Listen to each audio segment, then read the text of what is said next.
Joan of Arc is one of history's most fascinating figures, known for her bravery and divine visions. But beyond her legendary battlefield exploits, there are astonishing and lesser-known facts about La Pucelle, the Maid, as she was fondly called. In this episode on the Before Now channel, we journey back to the 15th century to uncover the jaw-dropping hidden stories of Joan of Arc.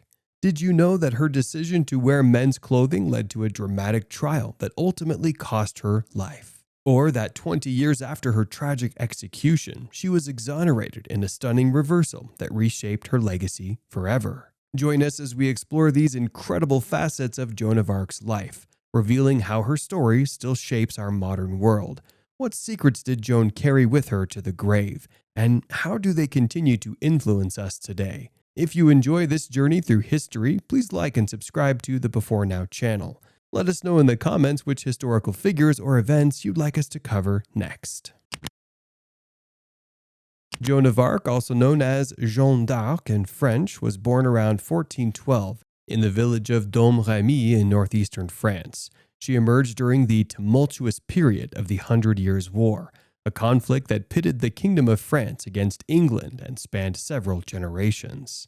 From an early age, Joan exhibited remarkable qualities that would shape her destiny.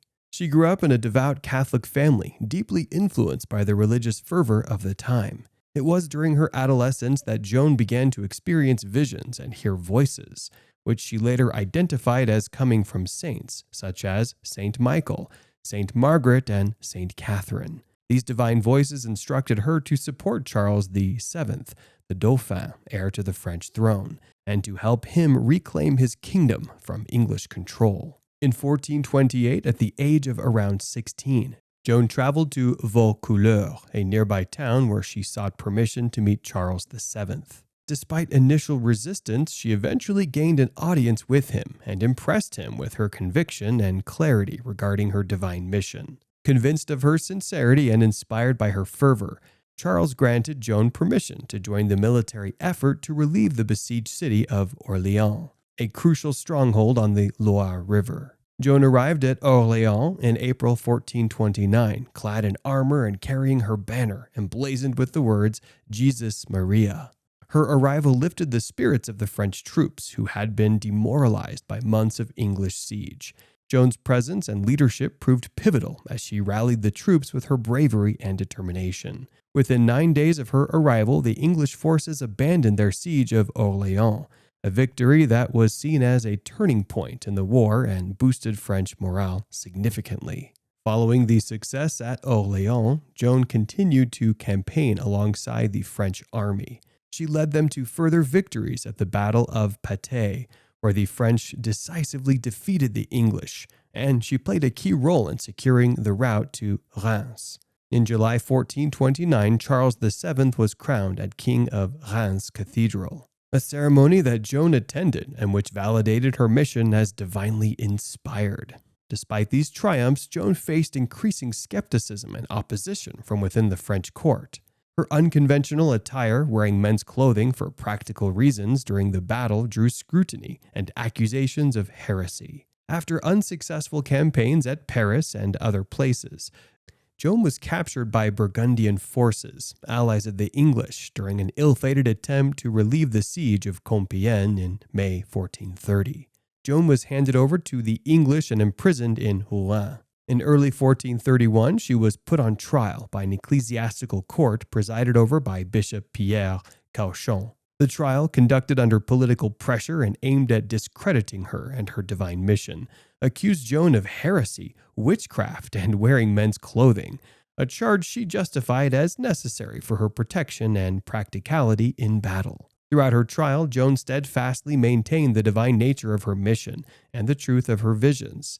Despite facing intense interrogation and psychological pressure, she never recanted. In May 1431, she was found guilty of heresy and sentenced to death by burning at the stake. Joan was executed on May 30th, 1431 at the age of 19. Her death was meant to silence her influence, but instead it sparked outrage and became a rallying cry for the French cause. 25 years after her death, a retrial ordered by Charles VII concluded that her trial and execution had been unjust. In 1920, Joan of Arc was canonized as a saint by the Roman Catholic Church, recognizing her enduring legacy as a symbol of faith, courage, and national unity. Here are some lesser-known facts about Joan of Arc. Number 1. Name pronunciation. Joan of Arc is commonly known by her anglicized name, but in French she would likely have been referred to as Joan of Arc or Joan d'Arc. This linguistic variation reflects the historical context of medieval France, where spelling and pronunciation were less standardized than they are today. The variations in her name emphasize her French identity and the cultural diversity of her time, where regional dialects and accents influenced how names were spoken and written. Number 2. Prophecies by Merlin and Marie Robin. Joan of Arc's divine mission was foretold by several prophets and mystics, including the legendary Merlin and Marie Robin of Avignon. These prophecies added a mystical dimension to Joan's narrative, suggesting that her role in history was predetermined and divinely ordained. The inclusion of such prophetic elements in Joan's story contributed to her mystique and the belief in her supernatural guidance, bolstering her credibility as a leader and symbol of hope during the 100 Years' War. Number 3. Insight into courtroom deception. During her trial for heresy and other charges, Joan of Arc displayed remarkable insight into the deceptive tactics employed by her accusers. Despite facing a hostile tribunal and intense interrogation, Joan maintained her composure and consistently defended her visions and actions as being guided by divine voices. Her ability to perceive and articulate the courtroom manipulation aimed at discrediting her underscores her intelligence and strength of character, highlighting her as a formidable opponent even in the face of overwhelming odds. Number 4. Injury at the Siege of Orléans. Joan of Arc was wounded by an arrow during the final stages of the Siege of Orléans, a critical turning point in the 100 Years' War.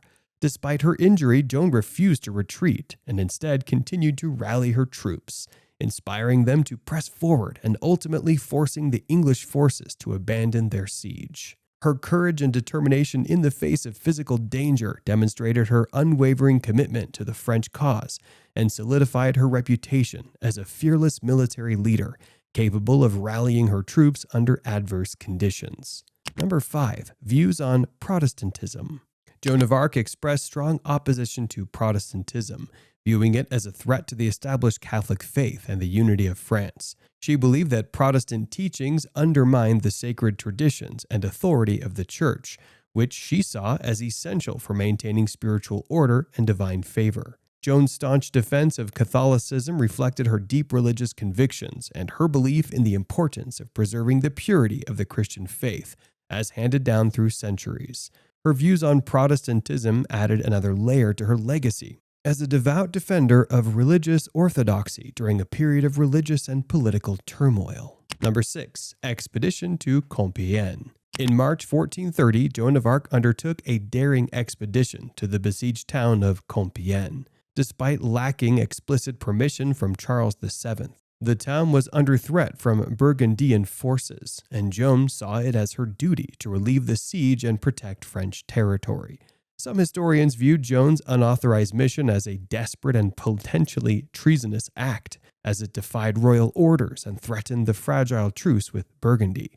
However, others argue that Joan acted out of necessity and with the tacit support of local leaders, who recognized her military prowess and commitment to the French cause. Number 7. Attempted escape.